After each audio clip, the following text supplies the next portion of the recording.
ये क्या है? ऐसे नोड, ऐसे नोड को बोलते हैं क्या? पेस मेकर, जहां से हार्ट की धड़कन चालू होती है। ये बी सेकंड क्या है? AV node. ये यहाँ से चालू हो जाता है इनके बंडल, बंडल ऑफ हिस। उसके बाद यहाँ से चालू होंगे ये राइट बंडल, राइट बंडल पूरे राइट वेंट्रिकुलर को सप्लाई करेगा। ये है common left, common left bundle. Left bundle दो में डिवाइड हो जाता है, लेफ्ट पोस्टीरियर और लेफ्ट एंटीरियर। राइट बंडल, ये लेफ्ट बंडल, ये एवी नोड। ठीक है, तो ये हो गया है पूरा सिस्टम। अब पूरे सिस्टम में जैसे ईसीजी है,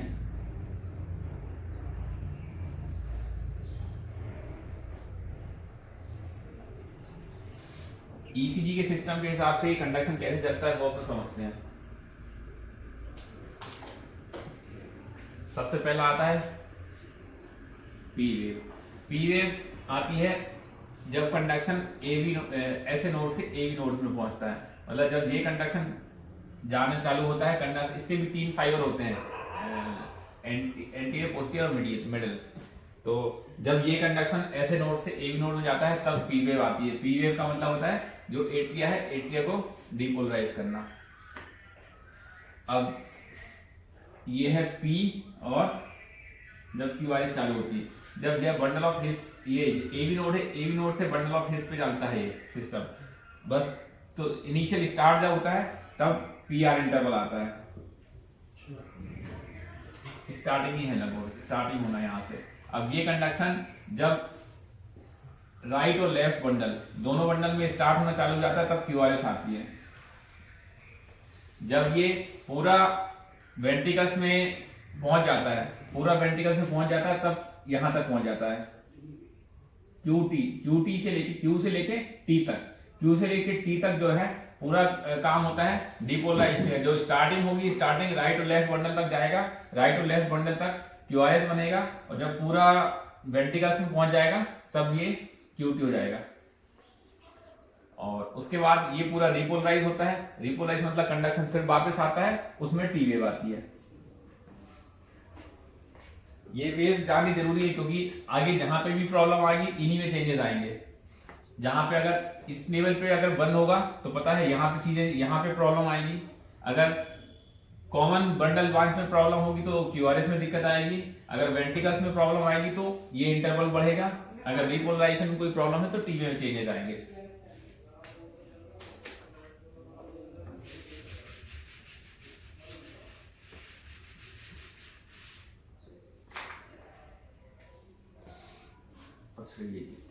ऐसे node, AV node, right bundle, ये लेफ्ट बंडल कॉमन, ये left posterior bundle, left anterior. तो ब्लॉक अब उनको समझ में ही आ रहा है। इसमें ब्लॉक कितनी जगह पे मिल सकता है? इसमें कहीं से भी इनकी जो ब्लड सप्लाई होती है यूजली राइट कोरोनरी आर्टरी होती है। जो पूरे जो बंडल सिस्टम है वहां की blood supply right coronary artery से ही होता है। खासकर ये दोनों चीजें, ऐसे नोड और एवी नोड, ये राइट इंफीरियर वॉल की लिड्स में आएगा। हाँ, ये राइट कोरोनरी आर्टरी है, दिख भी रहा राइट साइड में ही है। तो राइट कोरोनरी आर्टरी सप्लाई करते हैं। और इनमें कहा ब्लॉक कैसे हो सकते हैं? ब्लॉक या तो होते हैं, या तो उसकी जो ब्लड सप्लाई है, ब्लड सप्लाई को डिफेक्ट आ गया है, या तो फिर जो एलबी है, एलबी डायलेटेड हो गया, उससे कहाँ फाइबर खिंच गए हैं, उससे कहाँ ब्लॉक हो गया है। दो कारणों से ब्लॉक हो सकता है। तो एक ब्लॉक हो सकता है यहाँ पे ऐसे नोड से लेके एवी नोड से, उसको बोलते हैं atrio ventricular block, AV block. एक ब्लॉक हो सकता है इस लेवल पे लेफ्ट कॉमन बंडल पे, उसको बोलते हैं लेफ्ट बंडल ब्रांच ब्लॉक। इसको ये क्या है, यहाँ पे ब्लॉक होगा तो उसको बोलेंगे right bundle branch block. In level पे ब्लॉक होगा तो लेफ्ट एंटीरियर हेमी ब्लॉक और लेफ्ट पोस्टीरियर हेमी ब्लॉक। आधा ब्लॉक हो रहा है तो हेमी। तो बस यही चार है, एक left anterior hemi block, left posterior hemi block, left bundle branch block और राइट बंडल ब्रांच ब्लॉक। अब जैसे ये ब्लॉक हो गया तो होगा क्या, जो डीपोलराइजेशन का सिस्टम है वो कैसे होगा, यहां तक जाएगा, यहां से वापस होके यहां वेंट्रिकल्स में जाएगा। ये तो ब्लॉक हो चुका है, तो यहाँ के फाइबर डिपोलराइज होंगी नहीं, तो यहाँ से पूरा सिस्टम आएगा और यहाँ पे डिपोलराइज करेगा। अब जैसे ये ब्लॉक हो गया तो क्या होगा, यहाँ का पूरा सिस्टम जो है ये होगा, उसके बाद फिर ये पूरा डिपोलराइज होगा, मतलब पूरा फाइबर लॉन्ग टर्म लगेगा। तो लॉन्ग लगेगा तो क्या होगा, ये जो चीजें चालू कैसे हो रही थी, क्यू से लेके टी, क्यू से लेके टी जो है ये पूरा एरिया बड़ा हो जाएगा, क्योंकि इसको टाइम ज्यादा लग रहा है डिपोलराइज करने में वेंट्रिकल्स को, तो ये क्या हो जाएगा, फैल जाएगा, थोड़ा सा वाइड हो जाएगा, ऐसे वाइड हो जाएंगे, वाइड एंगल, बड़े बड़े दिखेंगे, वाइड एंगल दिखने लगेंगे। अब ये हेमी ब्लॉक है, हेमी ब्लॉक में थोड़ा सा कम लग रहा है, एंटी हेमी ब्लॉक होगा तो ये जो पोस्टिया वाला सर्कुलेशन करके फिर एंटी में चले आएगा, ये ब्लॉक होगा तो ये सर्कुलेशन यहाँ पे चले आएगा। इनमें क्या होगा, वाइड होगा लेकिन उतना ज्यादा वाइड नहीं होगा जितना कि इनमें होगा।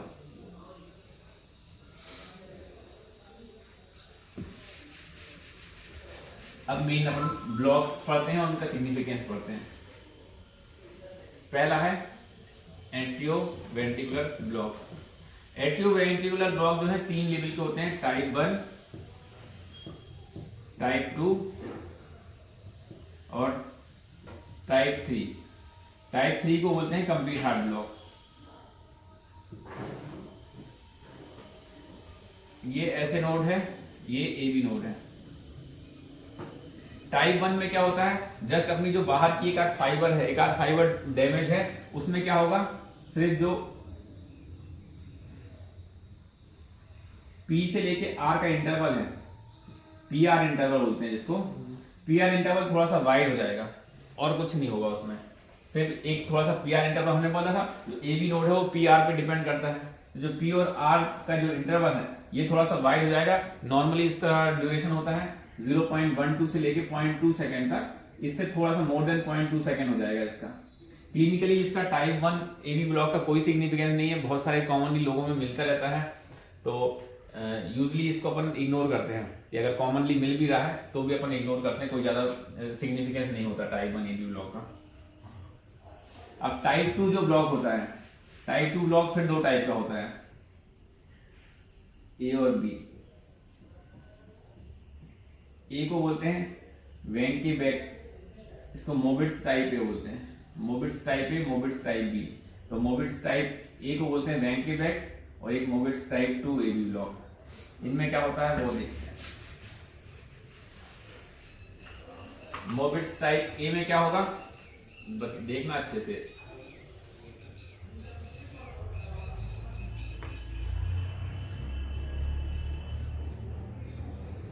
नॉर्मल हो गया।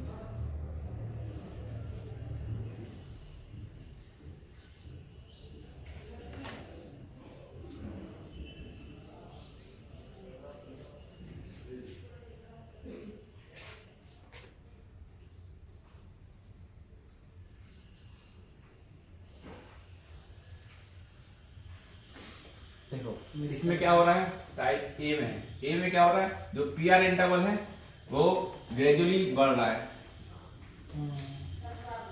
एक बार इतना बढ़ गया, उसके बाद क्या हुआ, ये क्यू आर एस गायब ही हो गया, उसके बाद कंटिन्यूसली बढ़ रहा था, बढ़ते बढ़ते एक बार ऐसा होगा कि पी के बाद क्यू आर एस आएगी ही नहीं। सर इसमें तो ऑस्कल्टेशन में इरेगुलर भी सुनाई देगा। बीच बीच में बैट्स नहीं, यूजली तो नहीं सुनाई देता है, बीच में बीट्स कई बार आ सकती है कि बीट्स डिले हो सकती है। बी में क्या होगा,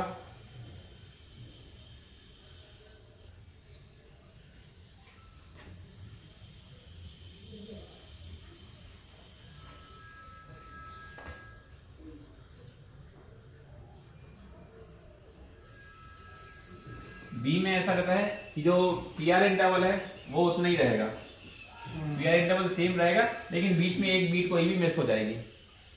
ठीक, एक बीट मिस हो जाता है, क्यू आर एस आती है पी के बाद। एक्चुअली क्या है कि जो ऐसे नोड से ए बी नोड है ना, तो कई बार क्या है कंटिन्यूसली कंडक्शन जा रहा है, एक में क्या हो रहा है धीरे धीरे कंडक्शन कम होते जा रहा है, फिर एक बीट ऐसी आई कि एस के बाद ए बी तक गई नहीं, बीट्स जो है यहाँ तक गई नहीं, वो बीट्स वापस वैसी की वैसी घूम के वापस उस पर आ गए।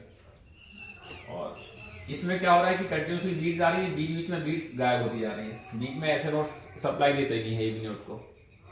समझ में आ गया? तो ये टाइप 1 है, इसको वेंके बैक बोलते हैं, ये मोबिट्स टाइप 2 है। ये भी ब्लॉक ही है सर कि कोई पैथोलॉजी। अब इसका जो सिग्निफिकेंस है, इसका सिग्निफिकेंस क्या होता है, ये किस किस कंडीशन में मिलता है?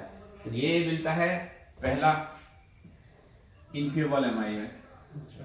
इसका सिग्निफिकेंस ये है, जो ये वाला है मोबिस टाइप 2, ये थोड़ा एडवांस बोलता है, ये ज्यादा सिग्निफिकेंस होता है। अगर ये ब्लॉक आपको मिल रहा है तो ये इंडिकेशन है पेसमेकर का। अगर वैंके बैक मिल रहा है आपको, वैंके बैक टाइप का मिल रहा है, तो इसका ये है कि ये डे टाइम में मिल रहा है कि नाइट टाइम में मिल रहा है। अगर डे टाइम में मिल रहा है तो अपन उसको ऑब्जर्व कर सकते हैं, अगर नाइट टाइम में मिल रहा है तो फिर उसका भी इंडिकेशन होता है पेसमेकर।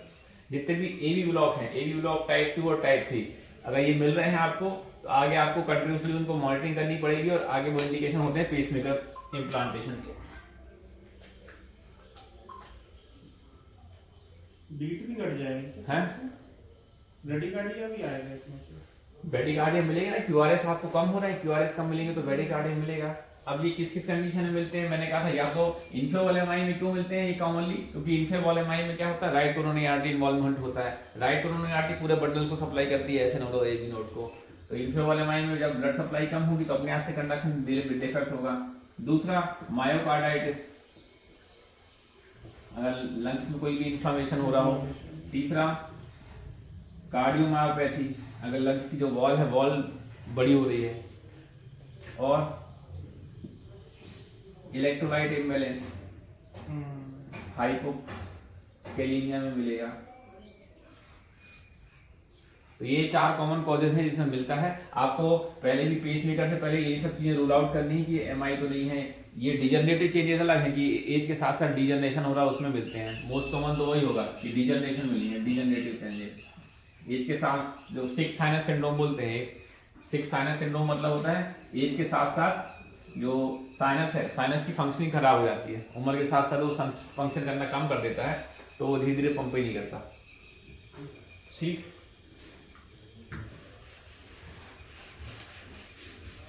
अब आते हैं complete heart block.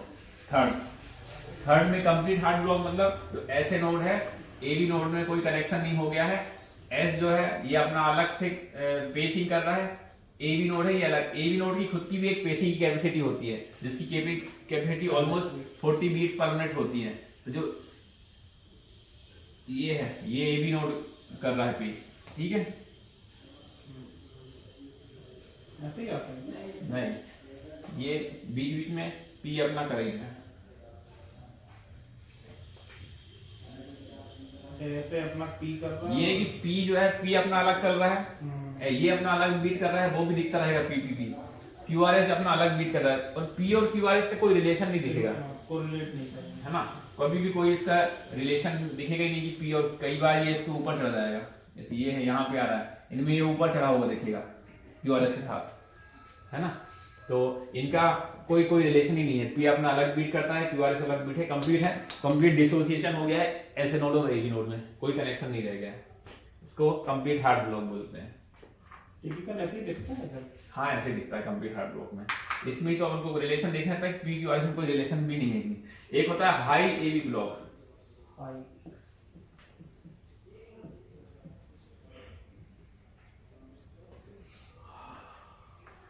High AV block में ये है कि जो बीट्स हैं, बीट्स में कोई डिसोसिएशन नहीं है, लेकिन क्यूआरएस जब भी आ रहा है, क्यूआरएस हमेशा पी के बाद ही आएगा। जैसे पी है, पी है, पी है, पी आया, फिर क्यूआरएस आया, फिर पी चलने लगा, फिर पी आया, मतलब कि क्यूआरएस आ रहा है ना, वो हमेशा पी के बाद ही आ रहा है। लेकिन इनका कोई रिलेशन नहीं, जैसे ये ऐसे नोड से एबी नोड है, ये कंडक्शन अपने आप से जा रहा है, अपने आप ऐसे ऐसे में ही घूम रहा है, बीच बीच में वो कंडक्शन एबी नोड तक पहुंचा देता है, एक आ जाता है। हाँ, एबी नोड से फिर वो पूरा कंडक्शन एबी नोड तक पहुंच गया, तब तो वो पूरा सर्कुलेशन घुमा देता है वो। लेकिन इसकी जो वो है, इसकी जो रेट है, रेट 40 से ऊपर ही होगी हमेशा, क्योंकि 40 से कम होगी तो एबी नोड अपना आप अलग से ही पेसिंग करने लगेगा, तो इसको हाई एबी ब्लॉक बोलते हैं। ये टोटल एबी ब्लॉक है। एबी ब्लॉक का सिग्निफिकेंस ये है कि अगर जो टाइप 1 एबी ब्लॉक मिलता है, टाइप 1 एबी ब्लॉक का कोई सिग्निफिकेंस नहीं है, सिर्फ पीआर इंटरवल ब्लॉक हो जाता है। इन पेशेंटों को थोड़ा सा आपको अगर कोई मेडिसिन दे रहा हो जिसको एबी ब्लॉक करा सकती है, उसको थोड़ा सोच समझ के देना पड़ता है। और जो रहते हैं टाइप 2 और टाइप 3, टाइप 2 में वैंके बैक है, वैंके बैक अगर दिन में मिल रहा है तो सिग्निफिकेंस ज्यादा नहीं है, ऑब्जर्वेशन कर सकते हैं। रात में मिल रहा है तो फिर एक इंडिकेशन होता है पेसमेकर का। टाइप 2 जो होता है वो एक इंडिकेशन है पेसमेकर का। टाइप 3 कंप्लीट हार्ट ब्लॉक होता है। कंप्लीट हार्ट ब्लॉक या हाई एबी ब्लॉक, ये पेशेंट सिम्टोमेटिक होते हैं। अभी तक जो टाइप 2 तक के थे वो पेशेंट सिम्टोमेटिक नहीं होते थे, पेशेंट अपने पास दूसरी कंप्लेंट से लेके आते थे, अपन नॉर्मल ईसीजी करते थे, उसमें ये आता था। टाइप 3 जो कंप्लीट हार्ट ब्लॉक है उसमें पेशेंट सिनकोप के साथ प्रेजेंट करता है, सिनकोप और डिस्निया ऑन एक्सर्शन, क्योंकि वो पेशेंट को ब्रेडिकार्डिया है, 40 से ऊपर उसका पल्स जाता नहीं है, तो चलने फिरने में उसको सांस फूलने लगेगी क्योंकि ऑक्सीजन नहीं मिल पाएगी, और कई बार ऐसा होगा कि ब्रेन को ब्लड सप्लाई नहीं मिलेगी तो पेशेंट सिनकोप के साथ प्रेजेंट करेगा। तो ओल्ड एज कोई भी सिनकोप के साथ प्रेजेंट कर रहा है और क्लिनिकली आपको ब्रेडिकार्डिया मिल रहा है तो फिर ईसीजी में आपको लोग देखना पड़ेगा कि कंप्लीट हार्ट ब्लॉक तो नहीं है। कई बार पेशेंट अपने पास लगता है अपन को सीजर हुआ है उसको, या फिर उसको सीए हुआ है, ऐसे पेशेंट आते हैं, लेकिन वो होता है सीएचबी है। तो लेकिन सीएचबी जो हो रहा है वो भी अपन को कॉज देखना पड़ेगा। कॉज अगर उसका साइनस नोड डिस्फंक्शन है, जैसे एज रिलेटेड सिक साइनस सिंड्रोम है, वो एक कॉज हो सकता है। उसके अलावा दूसरे कॉज में इन्फ्लामेशन हो सकता है। अगर मायोकार्डियम में किसी भी टाइप का इन्फ्लामेशन होगा, मायोकार्डाइटिस होगी, तो उसमें कंप्लीट हार्ट ब्लॉक मिलने लगेगा। और बाकी तो लेफ्ट जो कार्डियोमायोपैथी है, कार्डियोमायोपैथी में मिल सकता है एक ब्लॉक। अब आते हैं जो नीचे क्या आते हैं, नीचे क्या है, RBBB, LBBB, left anterior hemi block, left posterior hemi block. इसमें से जो आरबीबीबी और एलएएचबी, ये अपन मानते हैं कि 95% तक ये अगर मिल रहे हैं तो ये फिजियोलॉजिकल है, फिजियोलॉजिकली ये मिलते रहते हैं। ये दो है ये पैथोलॉजिकल ज्यादा होते हैं, मतलब कोई ना कोई कारण से है। ये कंडक्शन डिफेक्ट यूजली क्या है कि आरबीबी क्या है, राइट साइड का बंडल है, राइट साइड में कोई भी अगर थोड़ा बहुत भी एनलार्जमेंट होगा या राइट कोरोना आर्टरी में सप्लाई कम होगी तो आरबीबी भी होने लगेगा। अब अपन राइट वेंट्रिकल किसी भी कारण से बढ़ रहा है, राइट वेंट्रिकल बढ़ रहा है तो अपन को आरबीबी भी मिलेगा। राइट वेंट्रिकल कब बढ़ता है, यूजली अपन सीओपीडी वाले पेशेंट देखे होंगे, सीओपीडी वाले पेशेंट हैं, सीओपीडी वाले पेशेंट को ईसीजी देखो, ज्यादातर पेशेंटों को आरबीबी भी मिलता है क्योंकि उनमें राइट वेंट्रिकल बड़ा हुआ होता है। अब सीएडी वाले पेशेंट में क्या होता है, लेफ्ट साइड का हाइपरट्रॉफी होती है। सीएडी, हाइपरटेंशन, ये सब वाले पेशेंटों में क्या होता है, लेफ्ट वेंट्रिकल की हाइपरट्रॉफी। इन पेशेंटों में यूजली एलबीबी भी मिलता है। तो कि जहां डायलेटेड होगा, हमने कहा फाइबर्स खिंचते हैं तो कंडक्शन डिफेक्ट आने लगता है। अब ये दिखता कैसे है, पहचानेंगे कैसे इसको?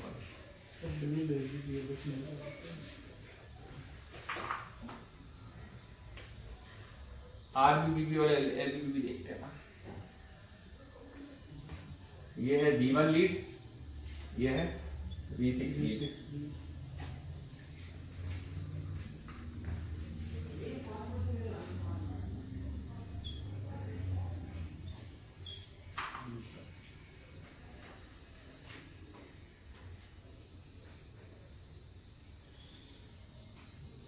ये नॉर्मल कंडक्शन है, 20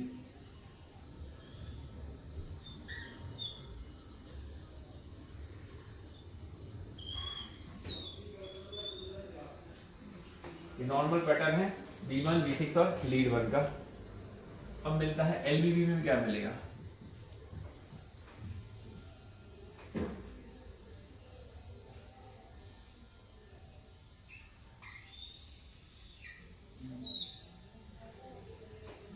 एलबीबी में क्या है, ये जो अगर थोड़ा बहुत भी आर हो रही है, आर पूरी गायब हो जाएगी, टू से ही स्टार्ट होगा, नीचे ये डब्ल्यू पैटर्न मिलेगा और टी, हाँ ऐसे ही मिलेगा इसका पूरा पैटर्न। V6 में क्या मिलेगा, ये QRS की बात चल रही है ना, ये M जरूरी नहीं है कि M मिलेगी, कई बार ये नॉर्मल ऐसा भी मिल सकता है वाइट, लेकिन ये है कि ये वाइट हो जाएगी, Q मिलेगा, यहाँ पे M या फिर ऐसा पैटर्न मिल जाएगा, डी में इन्वर्जन मिलेगा। लीड 1 में भी सेम यही मिलेगा।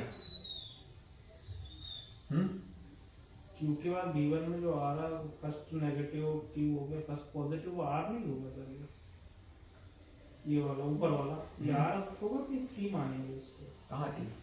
ऊपर वाला आ रही है ना ये, आ रही है ना? हाँ आ रहा है, आ रहा है और उसके साथ चलता रहेगा, आर के साथ किया जाएगा। तुम कभी भी इसका इसीलिए देखना है, इसका ये टिपिकल पैटर्न है, ऐसे ही पैटर्न मिलता है V6 में और लीड 1 में। RBB में क्या होगा, इससे जस्ट उल्टा मिलेगा, ये लीड V1 में मिलेगा RS पैटर्न,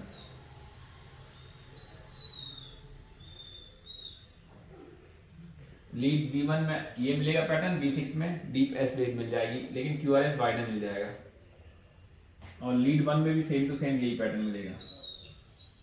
अब नेट पे तुम लोग पढ़ना, ये अपन को याद ही करने पड़ते हैं पैटर्न। RBB में क्या होगा, लीड V1 में RS पैटर्न मिलेगा, लीड V6 में डीप एस वेव मिलेगी, और लीड 1 में डीप एस वेव मिलेगी, वाइड QRS मिलेगा। ये सब चीजें जो है ना, अगर लेफ्ट वेंट्रिकल ये सब अगर पास हो जाती अगर, तो लेफ्ट वेंट्रिकल हाइपरट्रॉफी और राइट वेंट्रिकल हाइपरट्रॉफी में भी इस टाइप की चीजें मिलती, लेकिन ये वाइडन हो गई तो ये ब्लॉक्स में मिल रही हैं। ये पैटर्न अब ऐसे का ऐसे याद करना पड़ेगा, ठीक है, कि अपन को 3 जगह देखना है, लीड V1 देखनी है, लीड V6 देखनी है, लीड 1 देखना है। V1 में क्या करना है, नॉर्मल जो अगर लीड LBB मिलता है Q मिलेगी और वाइड QRS मिलेगा, यहाँ पे W पैटर्न मिल सकता है, और बड़ा साइज में लिखेगा जैसे एंटीओवल MI जैसा लगता है ना, एंटीओवल MI जैसा ही लगेगा, लेकिन वो होता नहीं है एंटीओवल MI, left bundle non block होता है। नेट पे देखो जरा लेफ्ट LBB और RBB के इसीलिए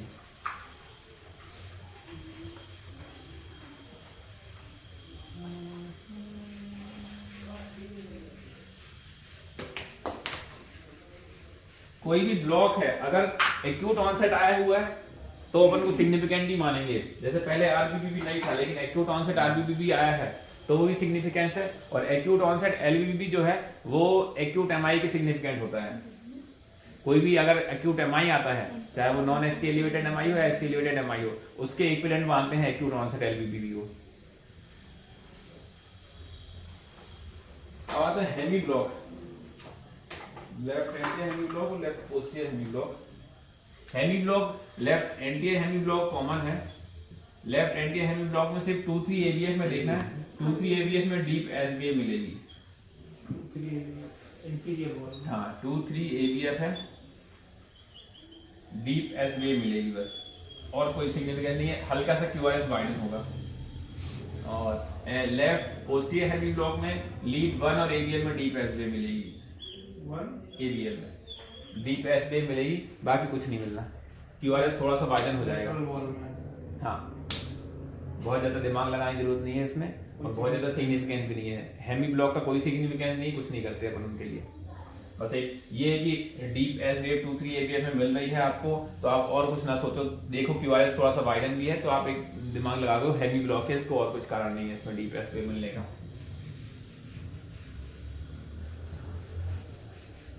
ठीक है, तो आज जाके LBBB और RBBB अच्छे से पढ़ना, क्योंकि LBBB, RBBB और लेफ्ट एंटीरियर हेमी ब्लॉक इनके बहुत सारे पेशेंट्स आते हैं, बहुत ECG आते हैं, 1-2 बार देखने लगोगे तो आसानी से समझ जाओगे। ठीक है, सिग्निफिकेंस है ना भाई, ये क्या चल रहा है अभी इधर। LBBB है acute onset, LBBB acute MI के सिग्निफिकेंस है, और LBBB हमेशा ज्यादातर है कि LBBB मिल रहा है तो पेशेंट को अपन सस्पेक्ट करेंगे कि इसको CAD है या फिर और कोई कार्डियोमायोपैथी है ना। तो CAD है मतलब उसको इको स्क्रीन तो चालू कर ही देते हैं अपन। LBBB मिल रहा है तो एक इंडिकेशन है आपको इको करने का। RBBB मिल रहा है अकेला तो CAD है या नहीं है उसके लिए आपको उसका TMT कराना पड़ेगा RBBB। लेकिन पेशेंट को एक बाईफेसिकुलर ब्लॉक होता है, बाईफेसिकुलर ब्लॉक मतलब या तो RBBB के साथ LAH भी मिल जाए और RBBB के साथ LPH, दो में से कोई एक अगर मिल रहा है तो उसको बोलते हैं बाईफेसिकुलर ब्लॉक, और LBB भी अपने आप में बाईफेसिकुलर ब्लॉक कहलाता है। तो बाईफेसिकुलर ब्लॉक एक कंट्राइंडिकेशन होता है TMT का, अगर वो मिल रहा है तो अपन मान रहे हैं TMT नहीं करना बाईफेसिकुलर ब्लॉक में।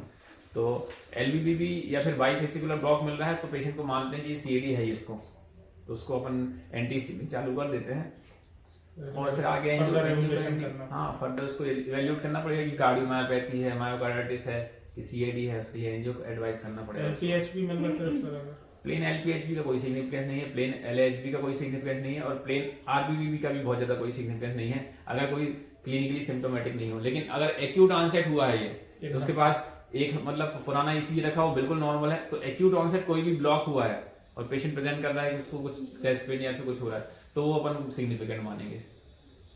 ठीक है।